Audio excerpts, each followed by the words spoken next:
in this video, I'm going to be sharing with you my experience of studying for my master's at the University of Salford, the good, the bad, and the ugly. So if that sounds interesting to you, why not keep watching and let's get into the video. Hi guys, welcome back to my channel. If you're new here, welcome, and if you're seeing me for the first time, oh, my name is Furo.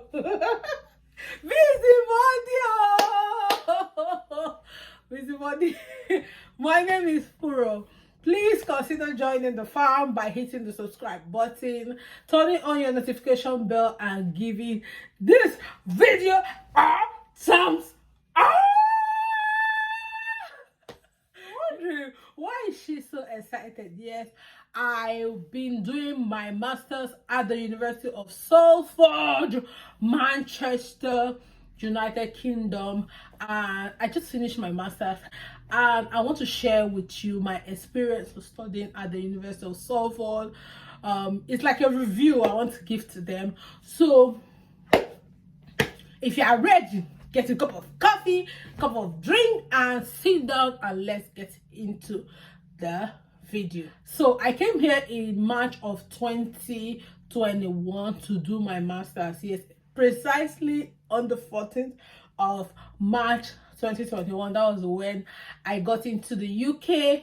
I documented all my journeys, and some of the videos will be in the description box, so you can go check it out. And I did my master at the University of Salford, Manchester, United Kingdom. Now let's talk about studying at the University of Salford. So I'm going to break it in two phases. I'm going to talk about why you should come to Manchester to study, or should I do it in a different video? I'll do that in a different video, because probably it's going to, make this video too long. I don't want this video to be more than 10 minutes. So I'm going to do that, why you should study in Manchester, in a different video, if I can. Or should I say everything here? So let's talk about Manchester. Okay, let's just talk about it here. If there's any details I did not cover, you can ask me in the comment section and I'll do a different video. Is that fine? That's fine. So let's talk about studying here in Manchester. The good thing about studying in Manchester is the third biggest city in the UK. So if you want London vibe for a cheap price, then Manchester it is for you. So London is really big, but the thing about London is very very expensive. Accommodation is expensive, schools there are very expensive. Like, I remember when I was doing my research to a school where I'm going to do my master's, and I checked a couple of schools in London, and oh my god, they were expensive. So I just moved my mind. Accommodation is expensive, everything is expensive in London. It's just like living in Lagos in Nigeria. Everything is expensive in London, so I had to look for somewhere else where I can get London vibe for cheap, and that city was Manchester. Manchester is such a big city. Manchester has everything London has. You can compare. It has everything that London has, but in a cheaper price. You understand? There's a lot of pubs, there's a lot of nightclubs, there's a lot of places to party.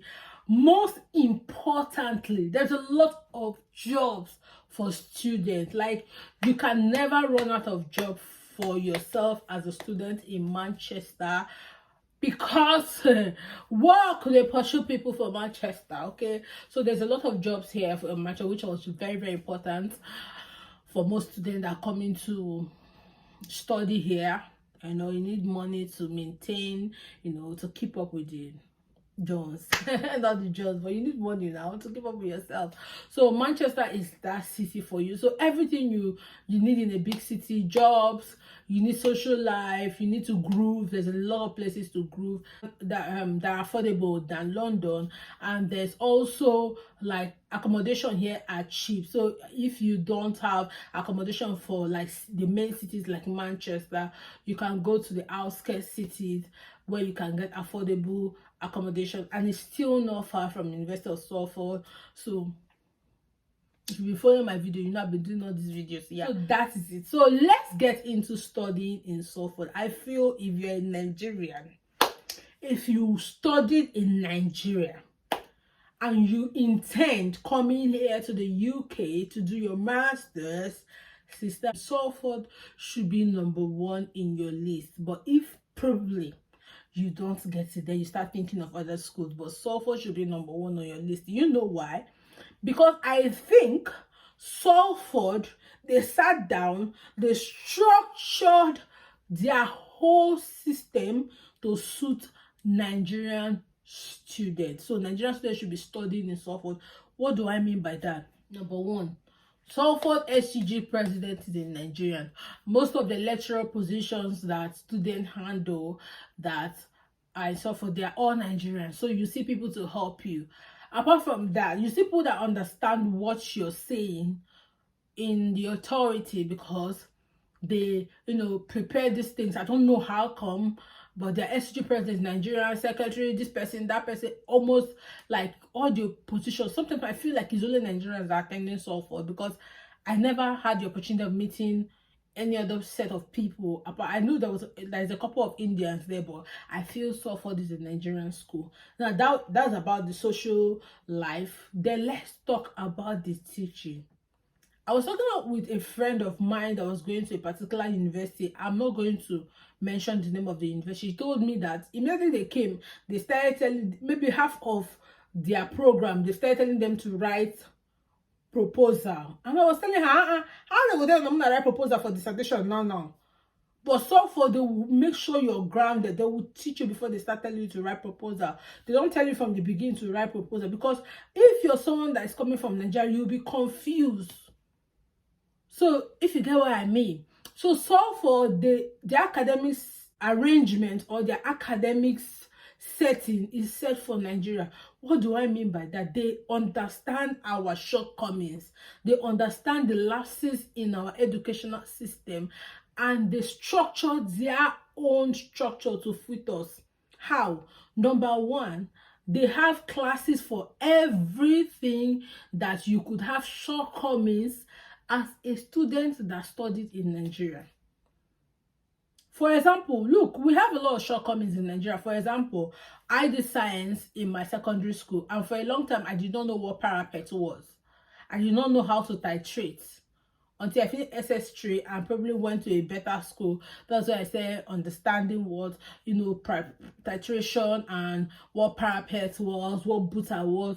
But these are the things that they were supposed to teach us from the beginning. So if you come to a school like Salford, they start showing you, oh, this is parapet. So they equip you. They don't just concentrate on teaching you to pass for your masters. They equip you in every other area. For instance, they have a class where you will learn how to use Office 365. They have a class free of charge where you learn how to use Office 365. Is it paraphrasing that is your problem? They have a class where they will teach you only paraphrasing. Is it how to write essay that is your problem? They have a class where they will teach you only essay. What's your problem? Referencing. They have a class where they are teaching you referencing. So what could be that problem? You're having problem on punctuation, you're having problem on writing correct English. They have another one, it's called Word Scope. Word Scope is like an English class where they teach you where to punctuate, how to structure your English language for academic purposes. When I saw this, I was like, I'm about to take over. Hey, don't worry. I'm about to take over. If you just concentrate on teaching me for my master's and I pass, just like they do in Nigeria, I don't think you are going to make anything in that master's. If you study in Nigeria and you just come here and they concentrate on like me, I did procurement, logistics and supply chain, and one of my best courses was global supply chain, and they concentrate on teaching me global supply chain and give me AC, I will not pass. But Apart from global supply chain, they have classes that they think, oh, you have lapses in this area of, doing your assignment. You have lapses if you want to do your assignment, let's say referencing, paraphrasing, punctuation, how to write for academic purposes, all those things. They have classes for it. Now, apart from these classes they give you free access to LinkedIn Learning. So for do not try. Free access to LinkedIn Learning. So if you have hobby, like for me, I'm doing YouTube. I already know how to use Final Cut Pro, but I had to now learn how to use Final Cut Pro. Like I had to hump on my skill on using Final Cut Pro. I think I learned some photography skills for free now. It's free now, is it not? I did some makeup courses also. Now, apart from this free LinkedIn Learning they give you, they also have like people that you can talk to. That, oh, I don't understand this thing, please explain it to me. They have people that you can talk to. Apart from these people, let's say these ones are all academic. There is no area you have shortcoming that you don't have somebody to help you. Even the lecturers are willing to help. So if you probably you're seeing essay for the first time, I remember my first essay, I was looking at it, I don't know how to structure it, and I sent the lecturer email. I said to him, sir, please, can you give me an essay that somebody have done? Let me see what writing an academic essay looks like. And he sent me a copy. Though it's not exactly what I'm supposed to do, but with it, I was able to grab ideas. So he sent me a copy, and with that one, I was able to structure my own properly. Now, these are all academic purposes.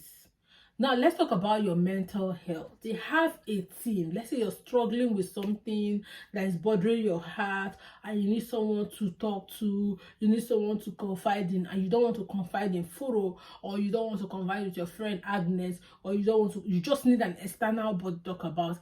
They have a team that their own business is your mental health. Or you are having what's it called? You're having problem with somebody. Okay, like there's a problem recently that I heard that somebody was buying pounds and they duped the lady of 3 million naira. The guy said he had pound. The lady said, look, I need pound, and they exchanged money, and the guy didn't give him the pound or something like that.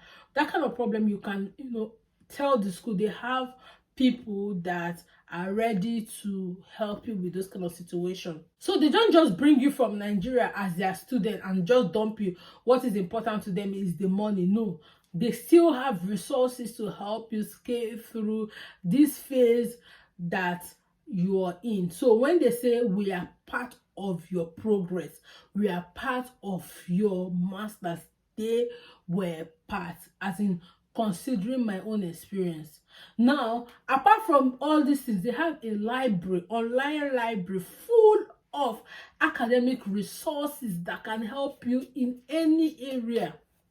And all these things are free. They are not collecting extra money. As long as you paid your fees, probably all these things are in your fees. They have it for you. Now, let's talk about apps that you need for school. You need EndNote, you need Office 360, because I need PowerPoint, I need Excel, I need Microsoft Word. They have access to all these things for you for free. So they give it to you, they give you access for it for free. I've seen some schools that they don't have. You have to sort out your Microsoft Word yourself. You have to sort out your app. Referencing, they give EndNote for free. Use EndNote. So I feel every Nigerian person that wants to come to the UK, someone should be number one on your list, and other schools should follow. Because I had some friends in other schools that I had like relations with, and we're talking, it was not the same. And I was like, thank God I came to Salford. Somebody is knocking on my door. Maybe it's the postman or something. Just put they dropped a post, so it was my door stuff that when you drop a post made noise. So that's why my attention changed a bit. So they have all these things for you. Now let's talk about payment of your fees. I know this one. Payment of fees. Okay, I was talking to someone in this our UK. Her school blocked her from because she didn't pay her school fee. That program has not finished. I have never heard anybody that Salford blocked. First of all, when you enter Salford, they will do it in a way that you'll be able to pay your school fees. They'll give you 5 months or 6 months for you to pay the remaining part of your school fees. For any reason, if you are missing this month and you email them and say, oh, genuinely, and say, oh, maybe I'm having forex problem, maybe your dependent has not sent, your person that is supposed to send you money have not sent you money from Nigeria for you to exchange, or you've not seen where to exchange money. I had that problem once where there was no way for my people to change money. They couldn't buy pounds to send me. So, you know, it was running late for me to pay my fees. And I just sent them an email and said to them, oh, I'm having some problem with, you know, getting money to pay my fees because my people can't access, you know, money for my fees right now because they can't get forex. And they were like, okay, they gave me extension 30 days. So even paying your fees, they make it easy for you. Don't stress you. They don't block you, except you're not being genuine with yourself. Before Salford will block you from, you know, is out of proportion, like is out of hand. That even yourself, when you check it in your mind, you say, these people don't try for me. So Salford is a very, very good school. Like I can't even think of any shortcomings right now. Everything, all my experience in Salford was just high. They meet all the bars. They just cross everything. From academics, they were superb, to how I paid my fees, they were correct. Manchester was superb. Living in Manchester was amazing. Maybe I'll just talk about, you know, my experience living in Manchester. But today we're considering Salford. Salford cross all the T's and dot all the I's. So if you're a Nigerian student and you're coming to UK to study, please let Salford be in your top list. Probably if they don't offer you admission, then you can go to somewhere else. But if they do, come to Salford. And another thing I like about Salford is a Nigerian school. There's a lot of Nigerians there, so you won't feel foreign. Although me, I didn't have opportunity of going to class. The only ones I went to class, I only went to class once, and the ones I went to class to, the Nigerians in the class outweighs every other community or country that were there, every other culture, every other people. There was a lot of Nigerians, so you will get, you know, you won't miss home so much. You still see people like you, you know, you see people who understand what you're saying. So it was just amazing studying in Salford. And if I'm ever going to do another program, a PhD, if I'm going to do another master's or whatever, I wish they give me admission again to study, because I enjoyed studying in Salford. So that was my experience studying in Salford. I know this is the same shirt I was wearing in my last video, yes, because I'm trying to batch content, okay? I'm trying to batch shoot so that we can have content rolling for you guys now that we are free and we're happy. Until I see you in my next video, don't forget to like, don't forget to subscribe, don't forget to share this video to a friend, don't forget to encourage a friend to come to Manchester and also to come to Salford. Until I see you, bye bye.